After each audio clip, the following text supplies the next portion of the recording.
Look, what if I told you there was something you were missing? What if I told you that Jesus doesn't really fit into your description? What if I told you that follower of Christ doesn't automatically mean Christian, and just because you believe in faith doesn't mean Jesus didn't believe in submission and conviction? Listen, you say Jesus was God and that God had descended. We say Jesus was man, for Jesus was dependent. Our God is all great and cannot be comprehended. You say that God was murdered, or do you believe that he pretended? See, God gave us brains and God gave us logic, but I guess God wanted us to use them in everything else except for this topic.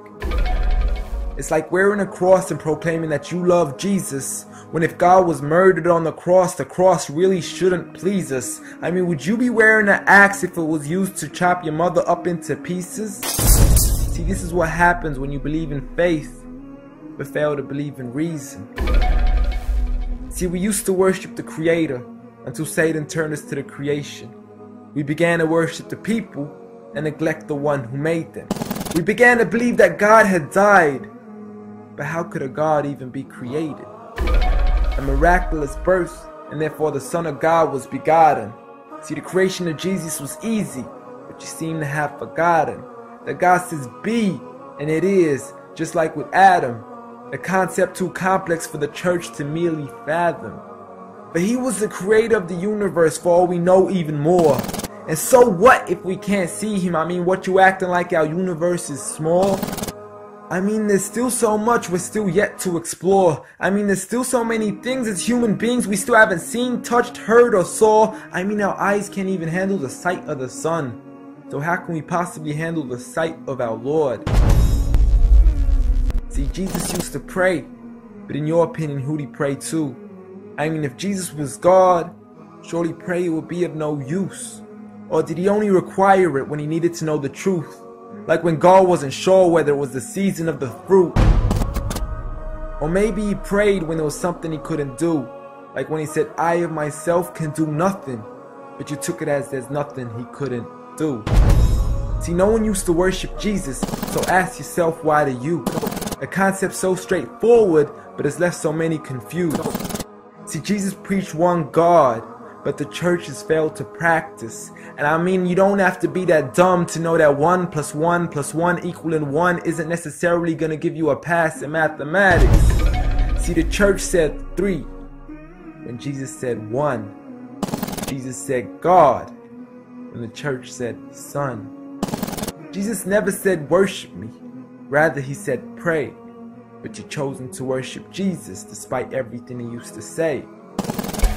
You began to think with your emotion and forgot to think with your mind. I guess you didn't pay attention when Jesus says our Father, yet never says mine. You claim to be a follower of Christ, yet you still choose to eat swine, and you call yourselves Christians, but in your churches you're busy drinking wine. And just to clarify, I do love Jesus. Matter of fact, I love him more than you, because when Jesus said do something, I actually do. However, I'm not connected with the church nor with the Bible. See, I love Jesus as my prophet, but refuse to worship him as an idol, just like he wanted and proclaimed it as sin. So it doesn't really matter if they don't let him in, because Jesus wouldn't even want to be in the presence of people worshiping an idol of him. An act of God, bolt of lightning went straight through the outstretched hand of Jesus. This cannot be a coincidence. Before I move on, there's something I need to mention. The worshiping of Jesus is a man-made invention. He never asked for your worship so he can grant you protection. Rather, he asks you to alternate your prayers towards another direction. To God and God only, and pray that he accepts them. And know that just because you love Jesus doesn't mean he feels the same way about your affection. See, what you believe in is exactly what he resented. Matter of fact, it's everything he despised. See, the worship of creation goes against the very message he supplied. So you began to follow a religion and called it love in disguise, because love can be good, but love can be blind. Giant Jesus is no more.